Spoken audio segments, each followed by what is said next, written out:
partager sa parole. Nous voulons ouvrir nos Bibles et revenir un peu sur cette semaine de jeûne et prière. Alléluia. Cette semaine de jeûne et prière, nous avons jeûné en même temps que beaucoup de pasteurs, beaucoup de frères et sœurs anciens. Donc il y a eu un rassemblement un temps de jeûne et prière du lundi au jeudi, donc à Nîmes. Moi j'ai pu me rendre avec Didier et donc le mercredi on a passé la journée là-bas et on était dans le même esprit, nous nous sommes retrouvés toute cette semaine à 12h30 et puis à 19h30 sur Villefranche, à 19h30 à Tarare, pour remettre cette année entre les mains du Seigneur, mais surtout également pour être à l'écoute, pour savoir ce que Dieu attend de nous, Et nous étions partis donc de ce verset qui nous dit dans la parole de Dieu que parmi les vaillants hommes qui étaient autour de David, il y avait des gens de la tribu d'Issachar, mais des gens dont la particularité, ce n'est pas simplement le fait de savoir manier des armes, parce que ce sont des guerriers, mais en plus, ils avaient le discernement, ils savaient exactement ce que Israël doit faire à un moment donné. Alors ils étaient de très bons conseillers pour David, ils étaient autour de lui, et nous on voudrait aussi savoir ce que nous devons faire, ce que Dieu attend de nous, ce que Dieu veut nous conseiller pour cette année 2018 qui commence. Et la pensée que le Seigneur avait mise sur mon cœur était dans Genèse chapitre 22. Genèse chapitre 22. Nous étions restés pratiquement sur ce passage de la Bible. On peut le relire ce matin. Je vais peut-être redire certaines choses que j'ai dit dans la semaine. Je vais peut-être le redire différemment, mais on va ouvrir la Bible dans Genèse chapitre 22. Le verset premier nous dit « Après ces choses, Dieu mit Abraham à l'épreuve. Et lui dit, Abraham. Et il répondit, me voici. Et Dieu dit, prends ton fils, ton unique, celui que tu aimes, Isaac, va-t'en au pays de Morija, et là, offre-le en holocauste sur l'une des montagnes que je te dirai. Abraham se leva de bon matin, sella son âne, et prit avec lui 2 serviteurs et son fils Isaac. Il fondit du bois pour l'holocauste et partit pour aller au lieu que Dieu lui avait dit.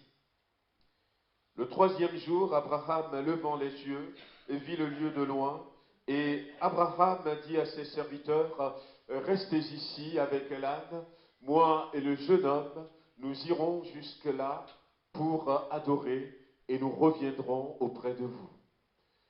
Abraham prit le bois pour l'holocauste, le chargea sur son fils Isaac, et porta dans sa main le feu et le couteau, et ils marchèrent tous deux ensemble. Alors Isaac, parlant à Abraham son père, dit, mon père.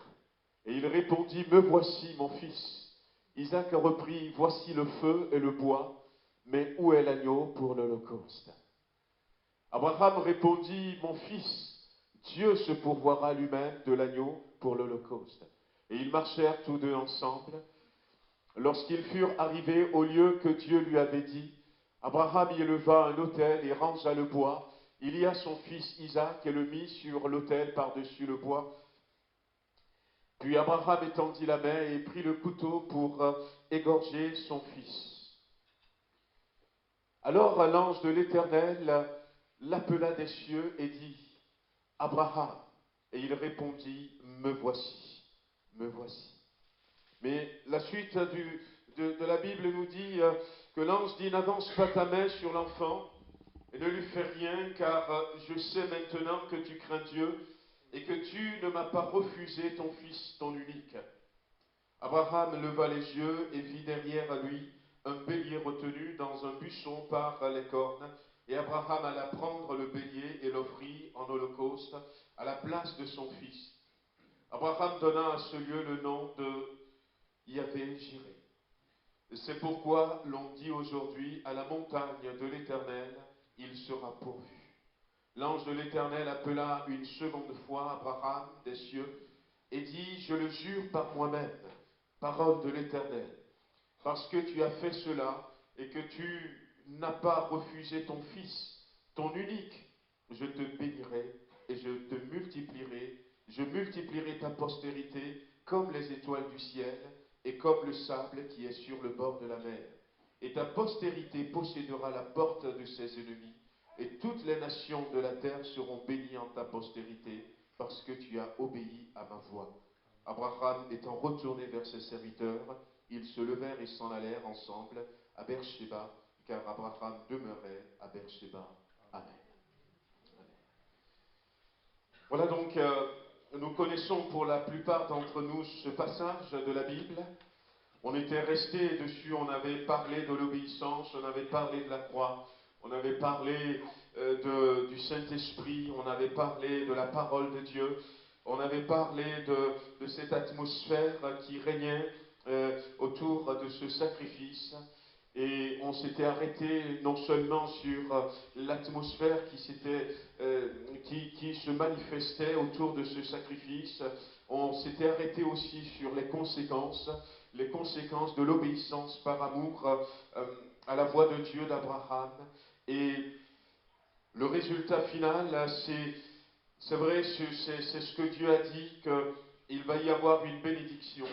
Et nous savons que Dieu avait déjà promis de bénir Abraham dans Genèse chapitre 12. Il lui a promis pas mal de bénédictions. Et il semblerait que Dieu a répété ce qu'il avait déjà dit. Et la Bible nous dit que lorsque la chose est répétée deux fois, c'est qu'elle est arrêtée de Dieu. Et que certainement ça va s'accomplir. Mais ce qui avait attiré plus notre attention aussi, c'est que en répétant ces bénédictions qu'il avait déjà données à Abraham, Dieu va rajouter une nouvelle bénédiction. Il va rajouter une nouvelle bénédiction, et cette bénédiction, il va dire ici, et ta postérité possédera la porte de ses ennemis. Nous pensons que une des choses que Dieu veut que nous sachions, c'est qu'il est temps pour nous de posséder la porte de nos ennemis. Il est temps que nous possédions la porte de nos ennemis.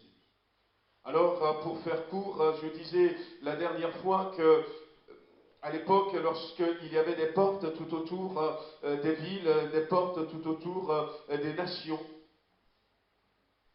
elles jouaient, ces portes, un rôle important. On ouvrait la porte à un moment donné, on laissait entrer ceux qui devaient rentrer, on sortait également au travers de la porte tout ce qui devait sortir.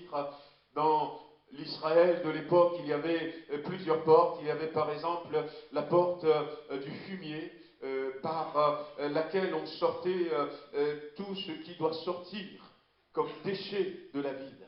On passait par cette porte. Il y avait la porte des brebis, par exemple, où on sortait les brebis pour ceux qui avaient des troupeaux, ils passaient par la porte des brebis. Mais la particularité d'une porte à l'époque, c'est que celui qui contrôle la porte de ta ville contrôle ce qui rentre et ce qui sort. Et c'est très très important. C'est un lieu stratégique, une porte à l'époque. Et sur le plan spirituel, nous avons besoin de reprendre possession des portes de nos villes. Nous avons besoin de reprendre possession de nos familles, reprendre possession même de la rue dans laquelle nous habitions. Et je crois que Dieu est en train de dire qu'il est temps que l'Église se lève et que l'Église puisse reprendre possession. Que l'Église puisse reprendre possession.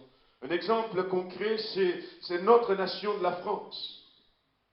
Il y a une porte des lois. Et ceux qui détiennent la porte des lois ils votent les lois qu'ils veulent. Et même si nous ne sommes pas d'accord, même si nous sommes contre ces lois passent quand même, et ces lois ont des conséquences dans notre vie de chaque jour, parce que ceux qui détiennent la porte des lois en ont décidé ainsi. Mais qu'est-ce qui se passera lorsque ce sont les chrétiens qui détiennent la porte des lois et qui décident de quelle loi doit être votée ou quelle loi doit être retirée? Je crois que le pays ne serait que mieux. Et dans tous les domaines de notre vie, il est temps que l'Église se lève et prenne à nouveau possession. Que nous puissions reprendre possession.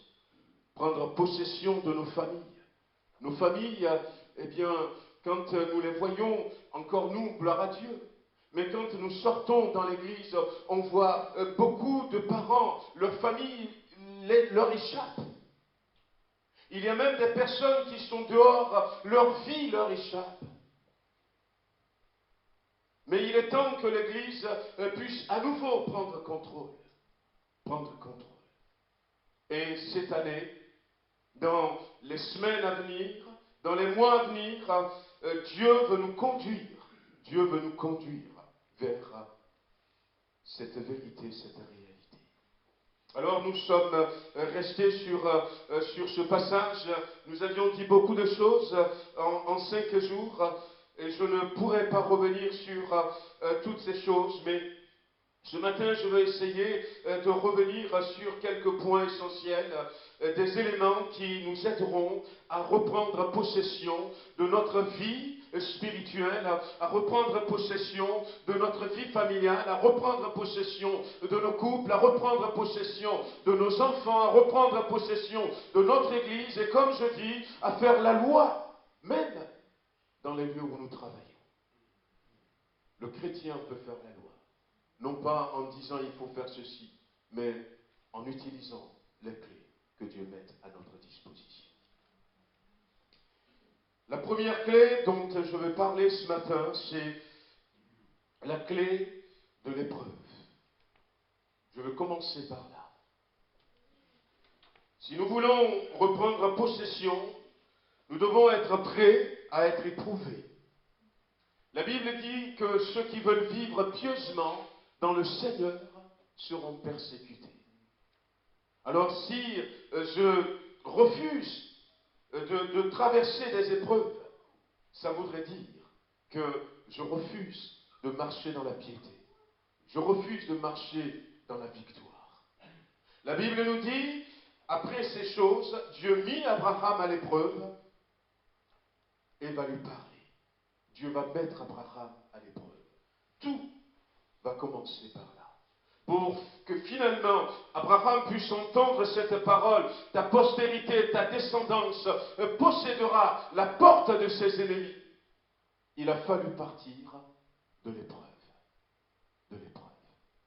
Bien-aimés, nous ne pourrons pas faire autrement que d'accepter d'être une église, d'être des chrétiens qui traversent des épreuves.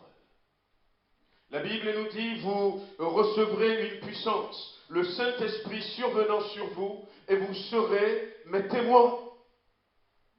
Aujourd'hui, nous manquons de témoins dans l'Église de Jésus-Christ, parce que nous manquons de personnes qui sont prêtes à souffrir pour Christ. Dans ce mot témoin, il y a épreuve. Mais regardez les premiers disciples. Quand ça a commencé par le Saint-Esprit, ça a commencé par des moqueries. Certains qui disaient à 9 h du matin, ils sont ivres, ils sont saouls. Et puis Pierre va sortir, il va commencer à leur expliquer. Il va y avoir des oppositions, on va les arrêter. On va leur interdire de prêcher au nom de Jésus-Christ. Ils vont défendre leur foi. Après, il va y avoir cet homme qui a été guéri miraculeusement par le nom de Jésus-Christ. On va les arrêter et on va leur poser des questions. Mais pourquoi est-ce que vous aviez fait ça? On va les obliger, on va les enfermer, on va les frapper, on va les fouetter. On va les mettre en prison parce qu'ils veulent être des témoins. Ils ont accepté. Et d'ailleurs, ce qui est intéressant, frères et sœurs, c'est que dans Actes chapitre 4, la Bible nous dit qu'on les avait arrêtés à nouveau. Et quand on les avait arrêtés à nouveau, eh bien, on les avait fouettés, on les avait frappés. Et après, on les a renvoyés. On les a renvoyés chez eux. Et ils ont été vers les leurs. Mais ce qui est étonnant, c'est que à un moment donné, la Bible dit que, eh bien, ils étaient heureux de recevoir des coups à cause de Jésus-Christ. Ils étaient contents de dire, moi aussi j'ai été trouvé digne de souffrir pour Jésus-Christ. Jésus dit, heureux serez-vous lorsqu'on vous persécutera, lorsqu'on vous maltraitera à cause de mon nom. Et si nous voulons reprendre possession de ce qui est notre héritage, si nous voulons rentrer dans cette dimension, nous devons nous préparer non seulement à accepter les épreuves, mais nous préparer à souffrir. À souffrir, frères et sœurs. Parce que lorsque, je vais dire, je reprends possession de mon couple, il y aura un combat. Il y aura un combat. Le locataire, celui qui n'a pas le droit, mais qui jusqu'à présent a pris possession de la rue dans laquelle je vis, et qui pousse les jeunes à faire n'importe quelle bêtise, ne serait pas d'accord de me laisser prendre la possession facilement. Et si moi je ne suis pas prêt à traverser les épreuves, eh bien je vais vite abandonner. Ce que Dieu a demandé à Abraham, ce n'était pas facile.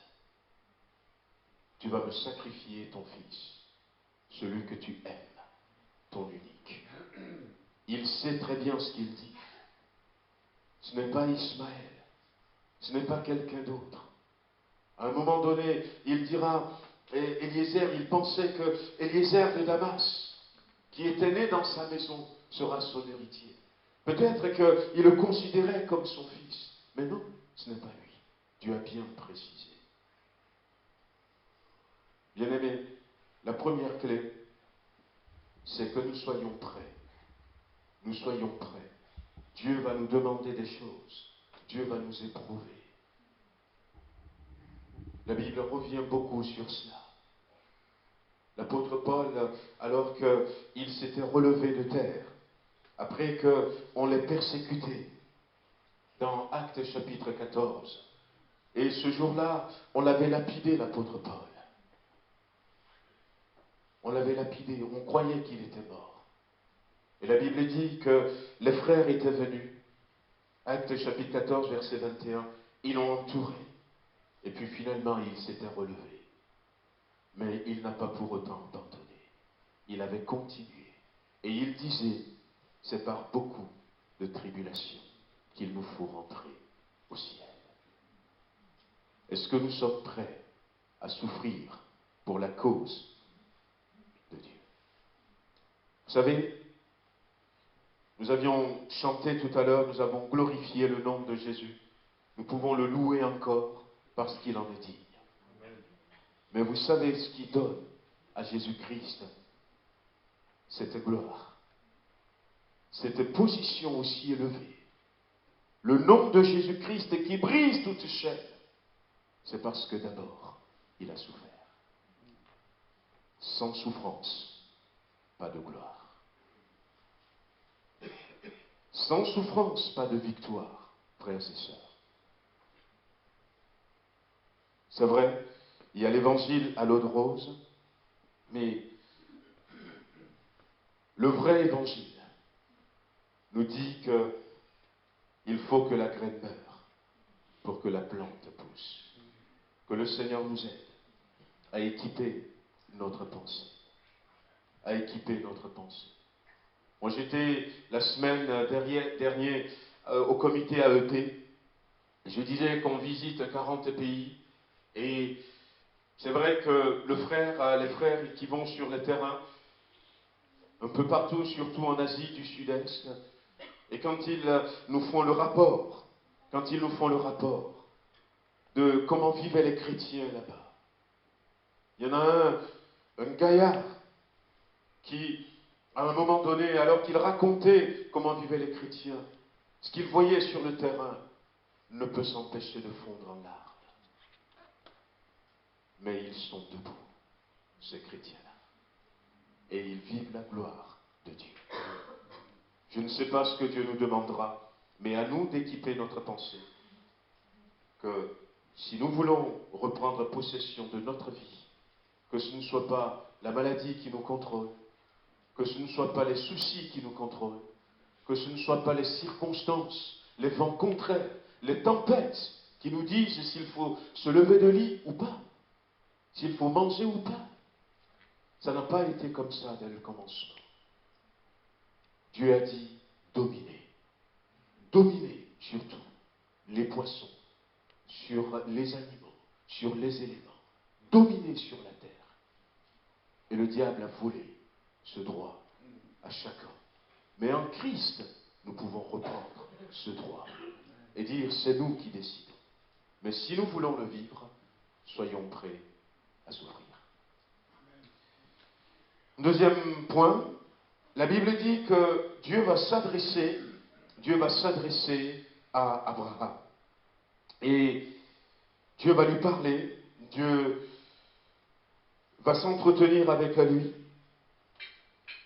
La deuxième clé qui va nous aider à reprendre possession, qui est une clé importante également, c'est la clé de la prière.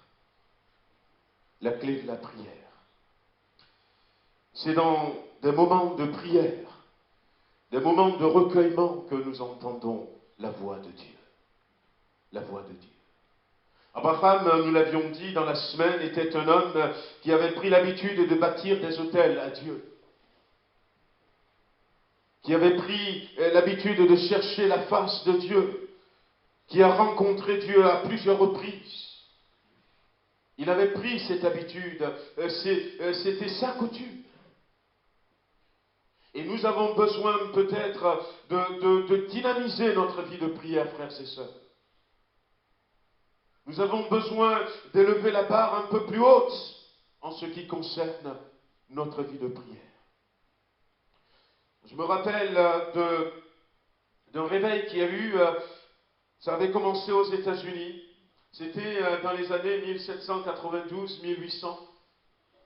Et avant cela, les États-Unis étaient dans un état déplorable, mais dans un état qu'on pouvait comparer à ce que nous vivons aujourd'hui dans notre nation. Quand on regardait comment ça se passait, il y avait un déclin moral important. C'était moralement, l'homme était tombé très très bas. Il y avait beaucoup d'alcool qui circulait. Il y avait des agressions personnelles. Il y avait des braquages quotidiens. Et c'était l'époque où, en France, par exemple, Voltaire disait le christianisme sera oublié dans 30 ans. Il n'y avait rien de Dieu qu'on pourrait voir dans la société. Une décadence telle. Une décadence telle. Et puis, il y avait même des gens qui disaient que l'Église est trop faible pour être rachetée. Et puis, quelques petites églises restées ont commencé à prier en disant, Seigneur, ce n'est pas possible. On a évangélisé pendant 16 ans. On n'a pas gagné une seule âme. C'est pas possible. Et ils se sont mis à prier. Ils se sont mis à prier. Ils se sont mis à prier. Ils ont continué à prier. Ils ont continué à prier. Et puis, les choses vont changer. Au travers de la prière, ils vont reprendre possession de cette ville de New York. Et puis, les églises vont se réveiller petit à petit. Petit à petit, le feu du Saint-Esprit va se manifester à nouveau. Et ils faisaient des cultes très très courts, 1 heure. Et puis un jour, quelqu'un a voulu voir également, il y avait 12 églises à New York, et il a fait le tour des 12 églises. En 1 heure, il y avait 6100 personnes. Ça a commencé. Et ils ont continué à prier. Ils ont continué à prier. Et quelque temps après, ils étaient passés à 10 000. À 10 000 conversions. Et c'était l'époque où ils faisaient des trous dans les glaces. Et ils baptisaient les gens. Ça a tout changé. Et puis ça a continué jusqu'à aujourd'hui. Jusqu'à aujourd'hui. Il y a beaucoup de personnes qui sont dehors. Et qui sont des militants, des gens bio. Alors quand ils parlent, ils disent ah on veut laisser comment l'appelle-t-on, une planète vivable pour nos enfants. Oh, je ne sais pas ce qu'ils ont compris, mais ils ont compris quelque chose. Que si ils ne font rien, dans quelques années, la planète disparaîtra. Et à ce moment-là, eh bien, l'Église avait compris que si elle ne se mettait pas à prier, l'Église disparaîtra.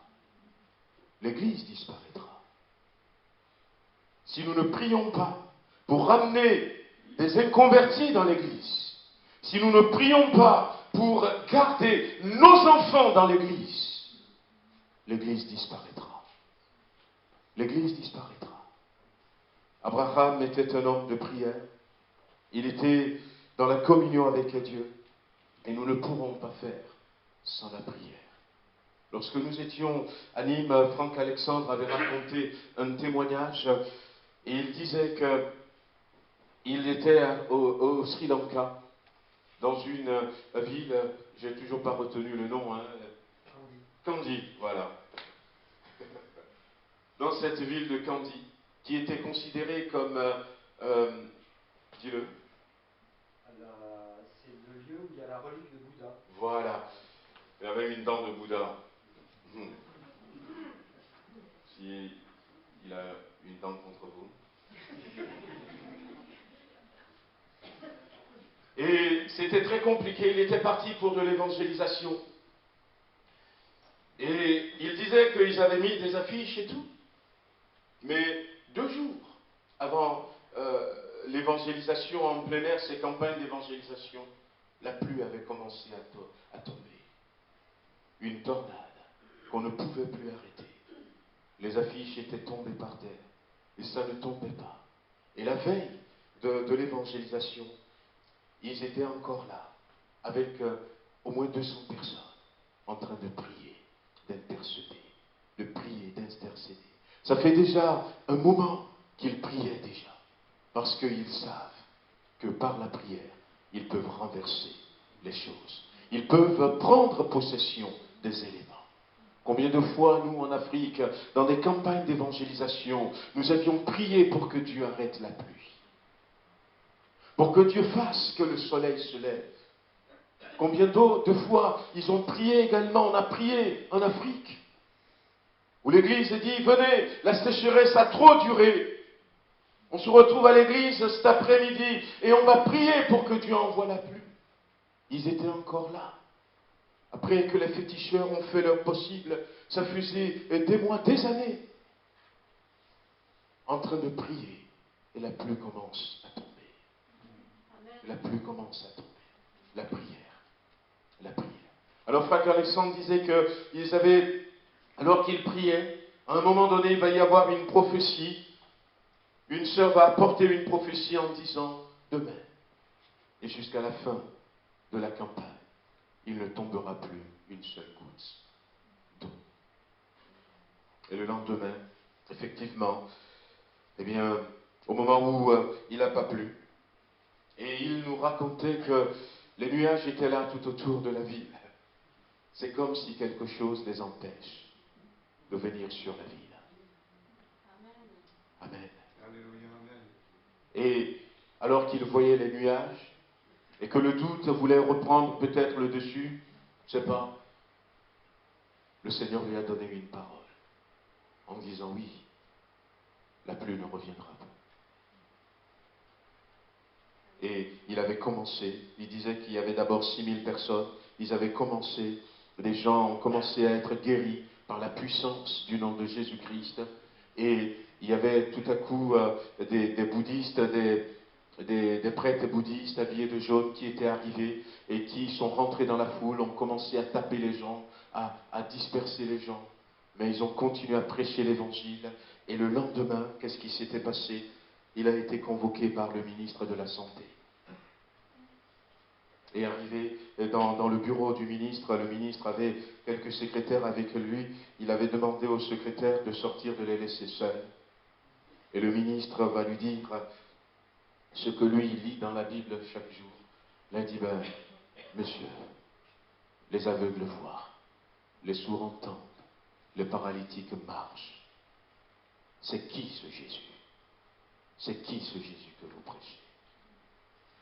Et Franck Alexandre dira qu'il va avoir l'occasion de prêcher l'évangile à ce ministre. Ce ministre va se convertir. Et avant de partir, le ministre lui dit, nous avions appris que les bouddhistes vous créent des problèmes. Est-ce que vous voulez que je vous donne l'armée? Il a dit oui.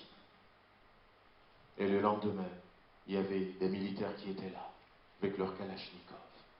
Il nous expliquait qu'il ne l'avait pas demandé pour être protégé, mais il avait demandé parce qu'il veut que l'évangile rentre dans l'armée. Et c'est ce qui s'était passé. Des militaires qui n'étaient même pas supposés venir écouter l'évangile étaient là.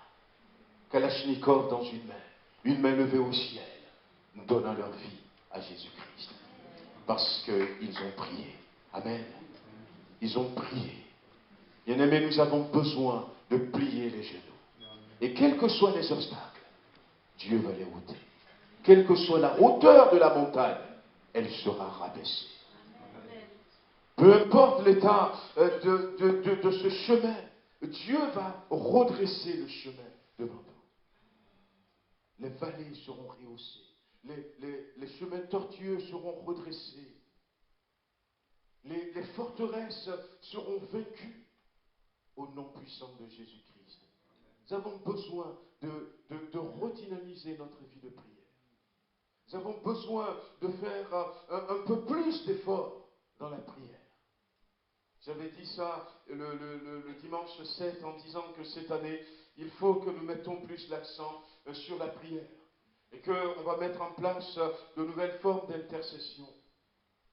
Et nous, malgré le temps de prière à l'église, malgré que tous les jours, tous les matins, nous prions à la maison, nous avions instauré une réunion de prière familiale tous les lundis.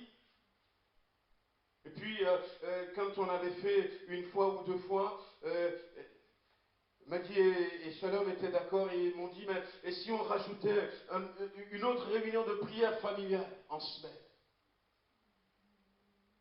Ben, je dis, mais si vous êtes partante, ah ben, je vous suis. Ah ouais, c'est moi qui suis, hein. Et on avait commencé. On a commencé.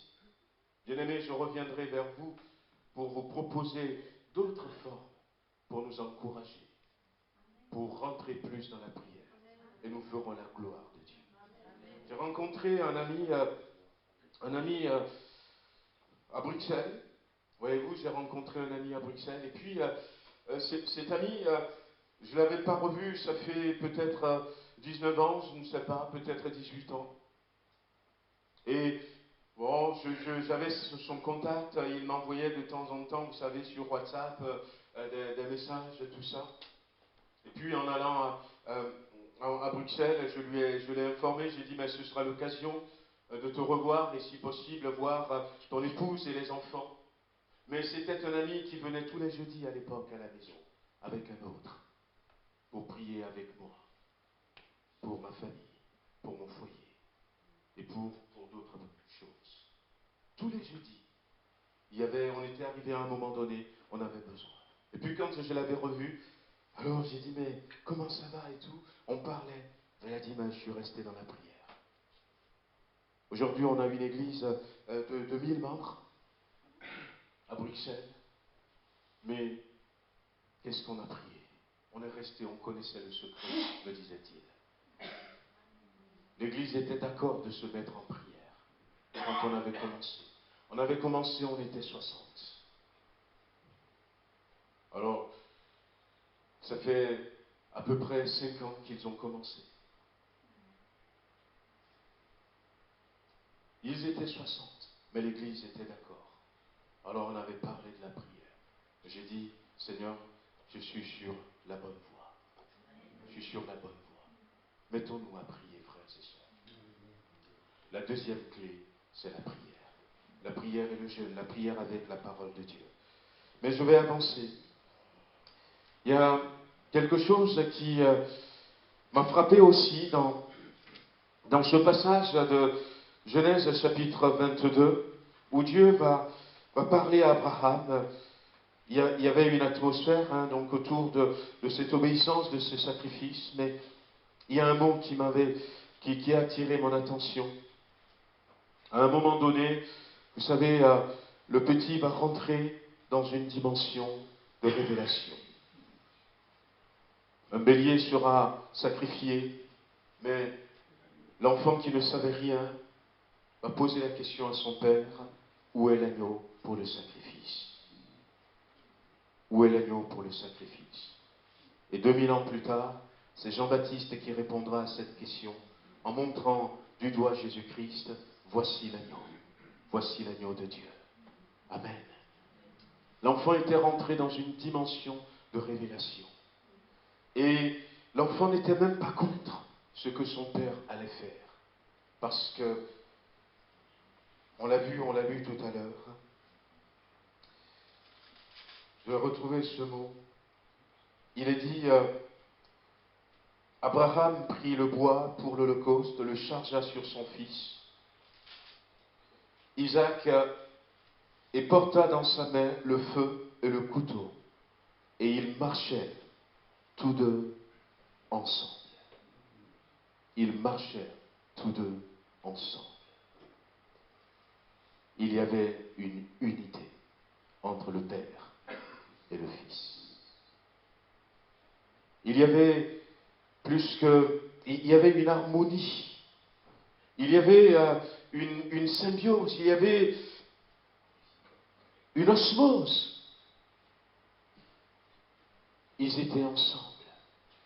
Et lorsque nous retournons dans le livre des Actes des Apôtres, au chapitre 1er, nous pouvons souligner ce verset. Jésus avait promis que le Saint-Esprit viendrait, c'est vrai, mais la Bible dit qu'avant que le Saint-Esprit ne soit donné, avant que les disciples ne rentrent dans cette dimension, Actes chapitre 1, déjà le verset 13, quand ils furent arrivés, ils montèrent dans la chambre haute, où ils se tenaient d'ordinaire. C'était Pierre, Jean, Jacques, André, Philippe, Pierre, Jean, Jacques, André, Philippe, Thomas, Barthélemy, Matthieu, Jacques, fils d'Alphée, Simon, le Zélote, et Jude, fils de Jacques, tous d'un commun accord. Tous d'un commun accord. Ils étaient d'accord. Ils étaient ensemble. Ils étaient unis. Et même le jour de la Pentecôte encore, ils étaient tous ensemble, dans le même lieu. On peut être dans le même lieu sans être tous ensemble. On peut être dans le même lieu sans être tous d'accord. Mais si nous voulons vivre cela, si nous voulons, en tant qu'Église, reprendre possession de cette ville où Dieu nous a placés, et voir nos bien-aimés sauvés, et que le Seigneur nous accorde encore quelque temps avant que Christ ne revienne, nous avons besoin de faire tout notre possible pour vivre l'unité. Nous avons besoin de faire notre possible pour vivre l'unité. Le Père et le Fils étaient ensemble. Ils étaient d'accord. Le Fils, quand il a vu cela, il avait posé la question à son Père. Et son Père lui a donné une réponse qu'il avait acceptée. Et puis, son Père a déchargé le bois. Il a disposé le bois. Et puis, il attrape son Fils. Il aurait pu, lutter contre son Père. Il aurait pu refuser. Il aurait pu partir en courant. Waouh! Mais il était d'accord avec son Père. Le Fils était d'accord avec son Père. Ils étaient tous d'un même accord. Voyez-vous, quand nous allons dans Jean 17 où Jésus a prié, Jésus va beaucoup insister sur ça dans sa prière à Dieu le Père, à Dieu le Père. Et il va dire, je prie afin qu'il soit un. Par exemple, au verset 11, je ne suis plus dans le monde, et ils sont dans le monde, et je vais à toi, Père Saint, garde en ton nom ceux que tu m'as donnés, afin qu'ils soient un comme nous. Est-ce que nous pensons que l'unité que nous avons au milieu de nous ressemble à l'unité qui existe entre le Père et le Fils? Ressemble à l'unité que Abraham et Isaac ont manifestée? C'est à Abraham que Dieu a parlé. Dieu n'avait pas parlé à Isaac. Mais Isaac était d'accord avec son Père. Il est d'accord avec son Père. Il a dit, mais ce que Dieu t'a dit, mais allons-y, allons-y. Et pas une seule fois, mais à plusieurs reprises dans cette prière, afin qu'il soit un et que le monde voie que tu m'as envoyé. Bien-aimés, l'unité ce n'est pas facile, mais c'est à nous. C'est à nous de faire l'effort. C'est à nous de faire l'effort. Dieu a exaucé la prière de son Fils. Oui, il a exaucé la prière de son Fils. Et malheureusement, quand on voit qu'il n'y a pas d'unité, ce n'est pas la faute de Dieu.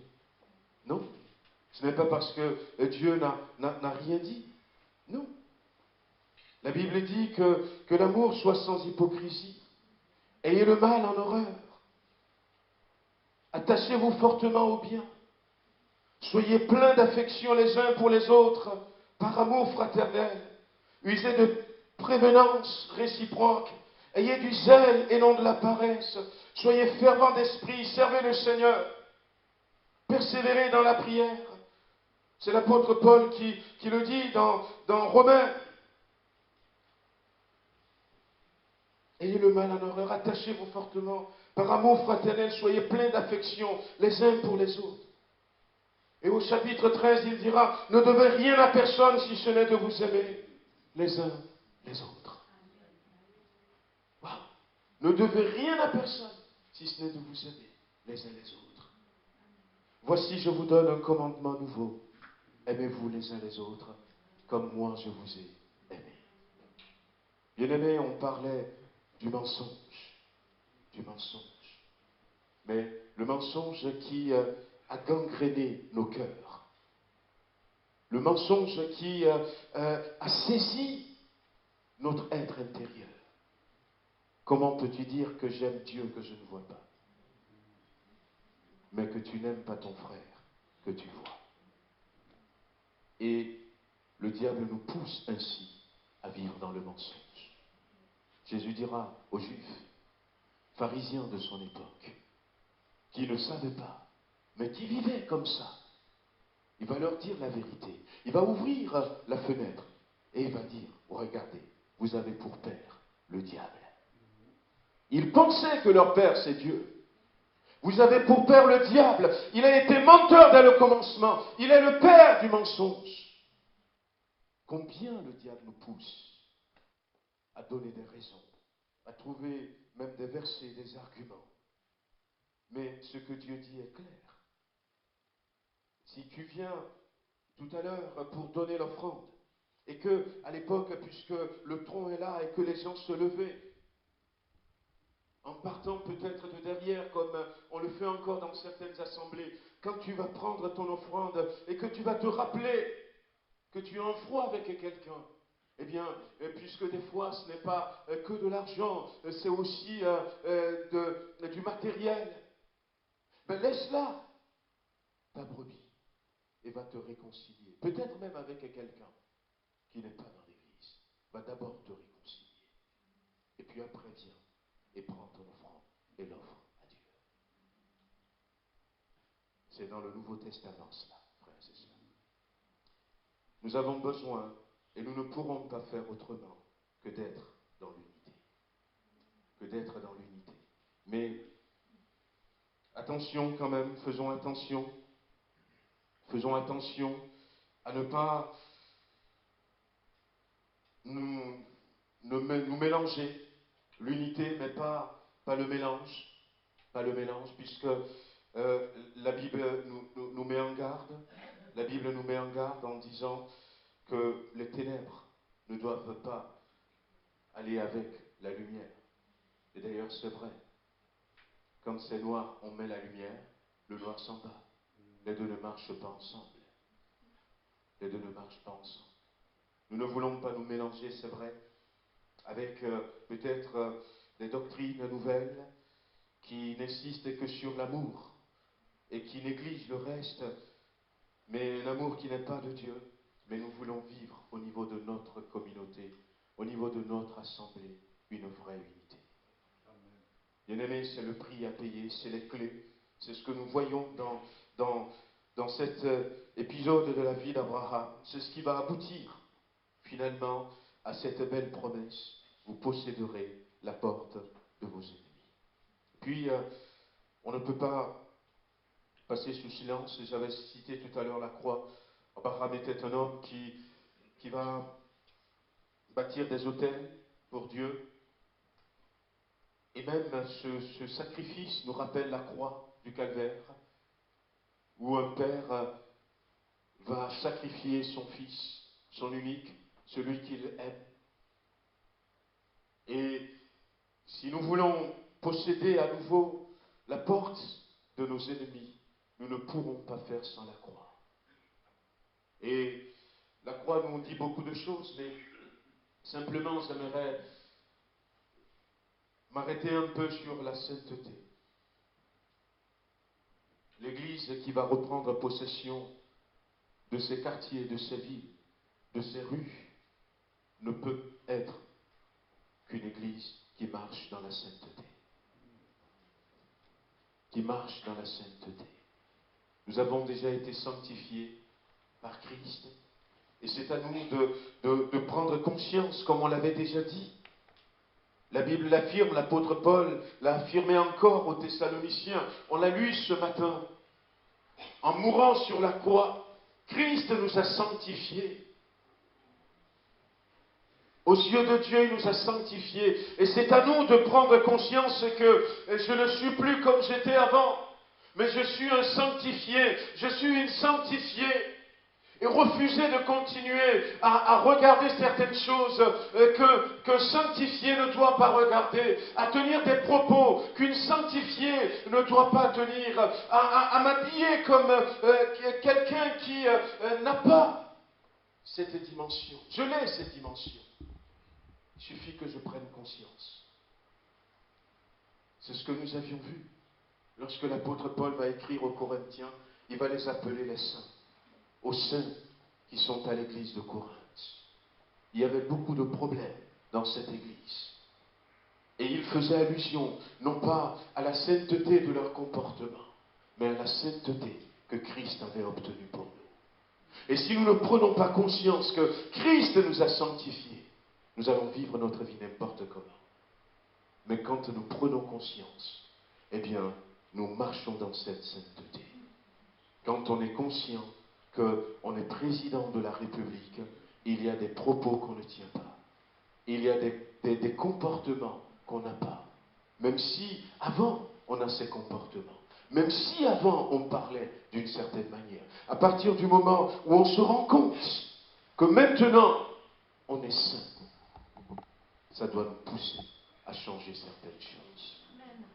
Amen. La croix doit être là, frères et sœurs. Ça rejoint un peu le premier point, l'épreuve. Et je vais terminer parce que j'ai redit la dernière fois, Abraham avait mis le bois sur son fils. Le bois, souvent, c'est le symbole de l'homme. Le bois d'acacia, ça nous représentait dans le tabernacle. Mais lui-même va prendre dans sa main le couteau et le feu. Et je disais, le couteau, c'est la parole. Le feu, le Saint-Esprit. Le Saint-Esprit. Nous ne pourrons pas également sans le Saint-Esprit. Nous ne pourrons pas sans le Saint-Esprit, frères et sœurs. On reviendra encore sur la personne du Saint-Esprit. Le Saint-Esprit apporte la vie. Le Saint-Esprit apporte cette unité. Cette unité. D'ailleurs, la preuve, ce qu'on disait dans la semaine, c'est que il y a des milliers d'années en arrière, les hommes veulent s'unir pour faire du mal. Ils veulent s'unir pour défier Dieu, pour rester dans l'idolâtrie.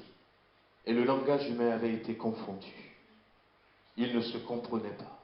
Ils ne se comprenaient plus. Et ils étaient dispersés dans le monde. Le jour où le Saint-Esprit était descendu, eh bien, cette unité a été recréée. Cette unité a été recréée. Tout le monde comprenait ce que disaient les apôtres, quel que soit le pays de leur provenance. Dieu a restauré Babel au travers du Saint-Esprit.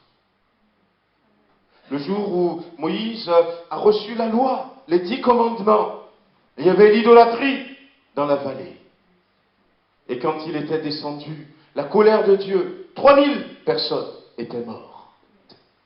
Le jour où le Saint-Esprit est descendu, 3000 personnes vont être sauvées. Dieu a rétabli le péché du veau d'or au travers du Saint-Esprit. On aurait pu continuer comme ça. Le Saint-Esprit, son importance capitale. Nous ne pourrons pas. Et cette année, nous voulons être une église qui prie pour être renouvelée dans le Saint-Esprit, pour être remplie du Saint-Esprit, pour être baptisée dans le Saint-Esprit. Peu importe si ça fait 5 ans que je suis là, peu importe si ça fait 10 ans que je suis là, que je n'ai pas reçu le Saint-Esprit. Pour autant, l'ennemi va me dire, eh bien, tu as assez demandé, arrête, parce qu'il sait que tant que j'arrête, je ne recevrai peut-être pas. Et si je ne reçois pas, c'est lui qui est tranquille. Mais moi, je veux persévérer, je veux continuer jusqu'à ce que Dieu me remplisse, jusqu'à ce que Dieu me renouvelle, jusqu'à ce que Dieu me baptise. Amen. Nous avons besoin du Saint-Esprit. Frères et sœurs, j'ai envie de dire ce matin que Dieu nous a dit, entre autres, ce qu'il attend de nous. Si nous ne faisons rien, rien ne se passera. Rien ne se produira. Ça va continuer comme ça. Et le risque, c'est que Dieu qui en a déjà assez, à cause des péchés du monde, à cause des péchés du monde. Moi, des fois, la dernière fois, je ne réagis pas souvent, j'efface quand eh bien, on m'envoie des vidéos, des images sur WhatsApp. Heureusement que je ne suis pas sur Facebook, qu'est-ce que ça serait. Mais bon, je les efface. Mais la dernière fois, une de mes belles-sœurs avait réagi en disant, on est dans un groupe de famille qu'un de mes neveux a créé, en disant, mais les propos, les écrits que tu nous avais envoyés étaient suffisants. Tu n'avais pas besoin d'envoyer ces vidéos. Et quand on voit un peu comment va le monde, il y a des choses horribles qui se passent. Il y a des choses abominables qui se passent. Et Dieu en a assez. Dieu en a assez. Et le risque, c'est que Dieu dise, c'est bon, j'enlève l'Église.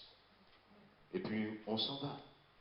Mais des milliards de personnes seront condamnées. Et parmi elles, peut-être des membres de nos familles. Peut-être des gens avec qui on s'entend bien. Ou alors, eh bien, on fait quelque chose.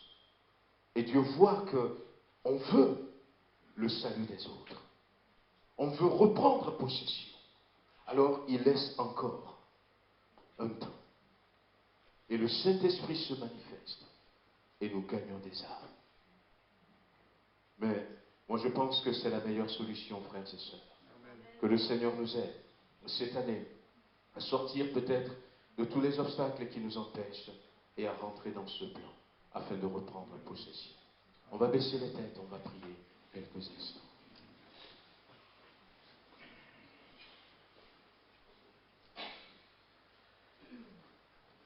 J'aimerais simplement peut-être faire un appel ce matin.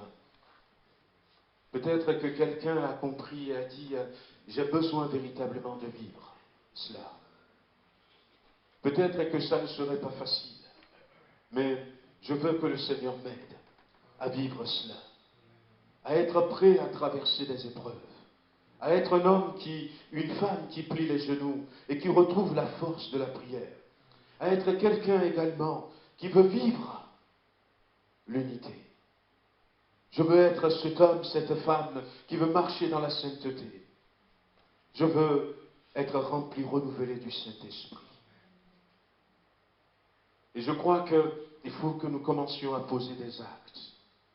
Alors je ne vais pas demander aux frères et sœurs de venir ici devant. Mais peut-être que si quelqu'un a vraiment envie de vivre ça, pourquoi ne pas se lever à ta place pour montrer à Dieu que tu veux qu'il t'aide, pour que tu puisses reprendre possession. Puis que tous ensemble, après, nous puissions élever la voix et que nous lui demandons, Seigneur, aide-nous. Seigneur, assiste-nous. Dieu n'a pas demandé à Abraham quelque chose qui est au-dessus de sa force. Si Dieu lui a demandé cela, c'est parce qu'il sait qu'il est capable de le faire. Et si Dieu nous demande de ces choses, c'est parce que quelque part Dieu sait que nous sommes capables de le faire. Alors nous voulons, pour ceux qui le veulent, se mettre debout et dire, Seigneur, nous ne voulons pas te décevoir. Aide-nous seulement à y arriver. Élevons la voix tous ensemble pour ceux qui sont mis debout. Et prions. Seigneur, nous voulons te remercier ce matin de voir que ces projets que tu as pour nous, au final, Seigneur, ce sont des projets pour que nous puissions voir les membres de nos familles qui ne sont pas encore à toi, revenir à toi ou venir simplement à toi. C'est que nous puissions reprendre possession de la rue dans laquelle nous habitions, Seigneur, de cette entreprise dans laquelle nous travaillons, et voir les gens venir à Christ, reprendre possession de ces communes, de ces quartiers dans lesquels tu nous as placés, de cette ville, de Villefranche-sur-Saône, où tu nous as établis. Seigneur, nous entendons dire qu'il y a des miracles ailleurs. Je me rappelle, Seigneur, ce que nous avions entendu la dernière fois, en un seul rassemblement. Le frère avait réussi à rassembler jusqu'à 1 500 000 personnes en Afrique pour annoncer l'évangile. Mais ces choses, Seigneur, tu peux le faire ici en France,